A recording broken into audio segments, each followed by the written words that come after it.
taking some free time to try and record a couple review videos really quick. First one is going to be a two-part review, including Discord Luna comic and Fluttershy book. First one up I want to do is the Discord Luna comic. Very good comic. Just Discord's having nightmares causing him to sleepwalk. Excuse me. Yeah. Luna gets called in to help fight off his dreams. Really good one because it helped seeing a bit more inside of Discord, which is something the comics get to do a really lot because, well, can't really use John Delancey all the time in the show because they need to pay his fees, whereas you can use Discord a lot in the comics, and oh, he doesn't have a voice except for the one in your head, so get to use good to be able to use guest stars like that a lot. So still waiting for the appearance of Cheese Sandwich, so it's like so we can get our Weird Al fix, but yeah, it's really just like a journey to the center of Discord sort of thing. Going through a lot of his dreams, like scared of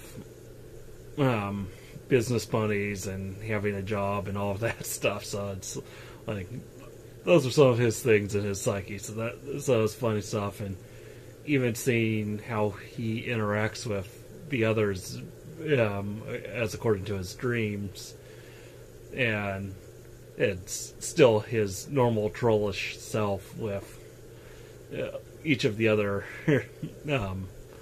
main six, except for the big top secret one that's causing him a lot of anxiety is with Fluttershy and the CMC. He sees them as friends, and he doesn't want to screw up by doing something overly mean to them,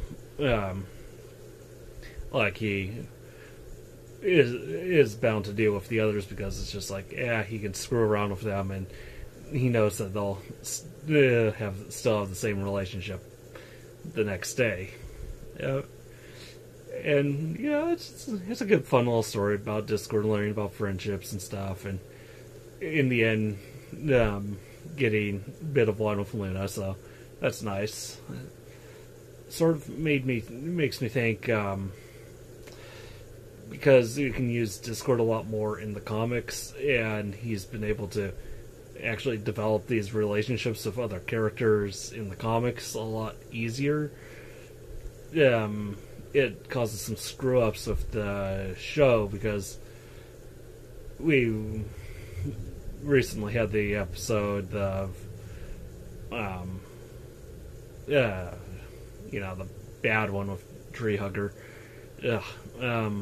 where Discord seemingly is new to the concept of having multiple friends, whereas in the comics before this one we've had two, where first was him teaming up with the CMC, and that was a really fun one. A lot of good little references, including a whole Star Trek bit. Very good one.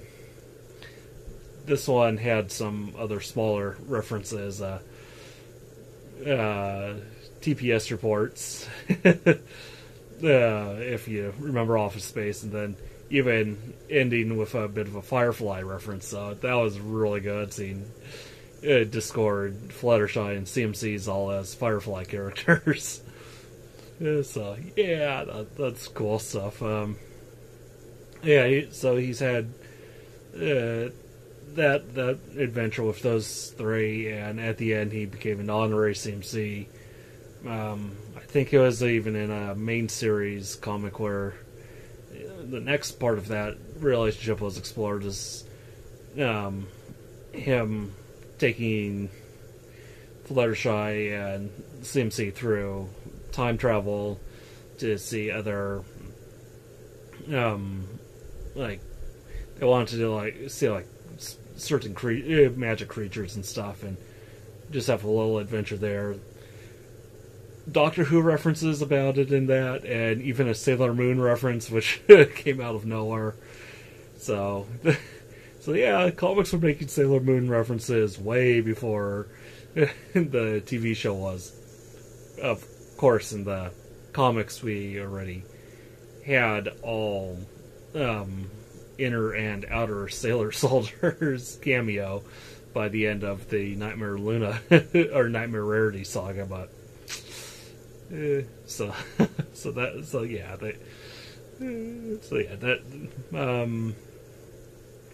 but yeah, that one explored the idea of Discord potentially having other friends, and even just his relationship with the CMCs and Fluttershy. Is like he's trying to give them a good time and still not come off as a total jerk. So you have that, but in the really bad Tree Hugger one, it's like he doesn't understand friendship at all, and some of those two comics have been out for a good while before you can even account for animation lead time. So it's like a really good disconnect between the show and the comics when you even if you factor in animation lead time, they're still leaving out some stuff that would be good to touch on. Like, okay, yeah, he has this bit of a friendship with the CMC and Fluttershy, and so you can't really have them interact too negatively or adversarially. So it's like, it's just something that when you're able to get the comics and watch the show, you're like, you see a disconnect. One of my friends had the same complaint about what was that one? Adventure Time, like how something would happen in the comics, but then that would influence the show. And that's a very understandable thing, because then it's like you have to, because you have to pay to get the comics, you have to pay to get the full story in the TV show, which you're not paying full price for, even for the cable subscription. That price is covering a whole bunch of other channels. But I mean, with these comics, though, I think just like throwing in Luna's possum, throwing in like hints of like Nightmare Rarity, not having Discord and the CMC being at odds with each other, just these little things that actually wouldn't really need too much more explanation, or say like in the comic books you get the asterisk go to this issue of this comic, so you don't really need that. Just some little touches. I mean, Luna having a pet possum. Anyone who doesn't read the comics would say, "Oh yeah, possum's a good pet for her." Anyone who does read the comics is jumping for joy because Dibbles is there. Just stuff like that. And now that we're on to the Siege of the Crystal Empire stuff,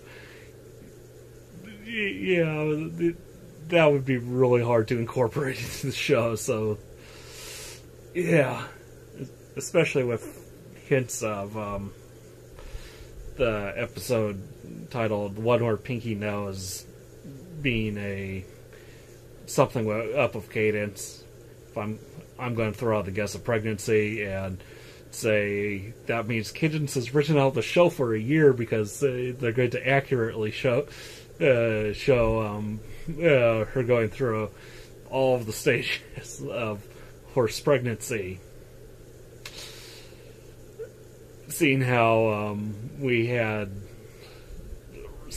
three episodes in, and Tank goes into hibernation, and then by the end of the first half of the first season, Tank is back. So it's like, I know they're meant to be asynchronous, but still, it would be good little genius bonus for parents and kids. You know, I mean, some kids grow up with horses. They're going to know these things. Yeah, just a little, just thoughts. Next talk, the Fluttershy book. Also really good, really simple for, target age group. So it's decent for that. No real villain in it. I mean, Flim and Flam show up.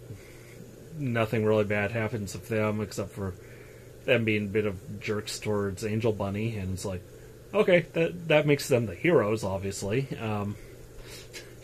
But then the rest of the story is just Fluttershy trying to make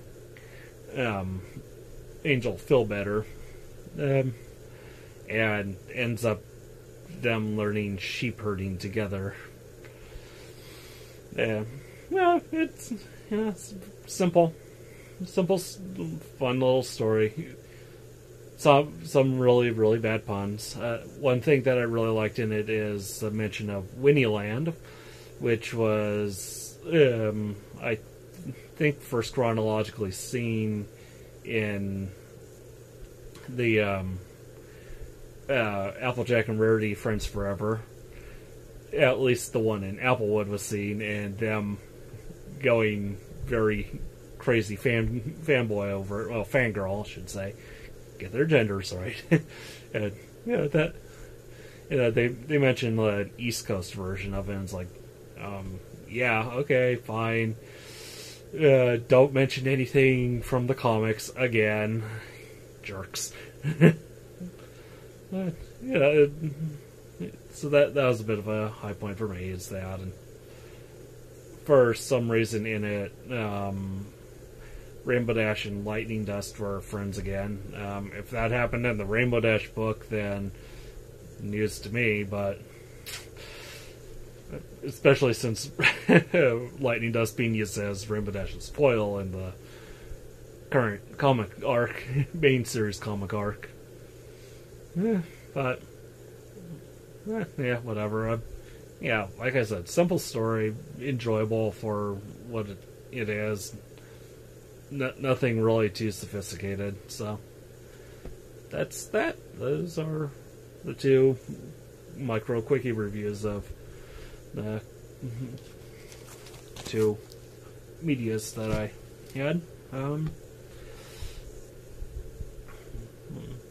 They're worth it. They're fun. I mean, kids will probably enjoy both of them.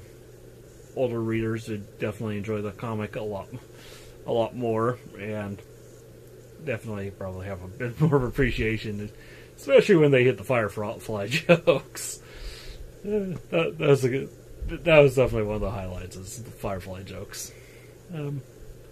So until then, see you around and keep enjoying the comics.